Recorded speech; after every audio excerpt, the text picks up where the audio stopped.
Umani po ng iba't ibang reaksyon ang pagpapalabas ng TRO ng Korte Suprema laban po sa cybercrime law. Nirerespeto raw ng Malacanang ang legal na proseso ng Korte Suprema. Ito ay provisional remedy lang daw at hindi nangangahulugang ang kabuuan ng batas ay mali na. Maganda raw na mapag-usapan na ang tungkol sa decriminalization ng libel. Ikinatuwa rin ni Senador TG Ginggona ang desisyong ipahinto muna ang pagpapatupad ng batas. Itinuturing niya itong tagumpay para sa mga naniniwala sa freedom of expression. Paniwala naman ni Quezon Representative Erin Tañada, kailangan ng sapat pang panahon para mapag-aralan ang pagpapatupad ng batas. Pabor daw siya sa pag-decriminalize sa online libel.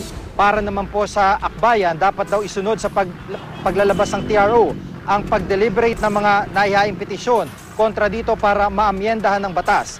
Ayon naman kay Brad Adams, Asia Director ng Human Rights Watch, dapat siguruhin ng Kongreso ng paiiralin nitong batas ay hindi makakasagasa sa karapatan ng mamamayan, pati na rin sa obligasyon ng Pilipinas alinsunod sa international laws.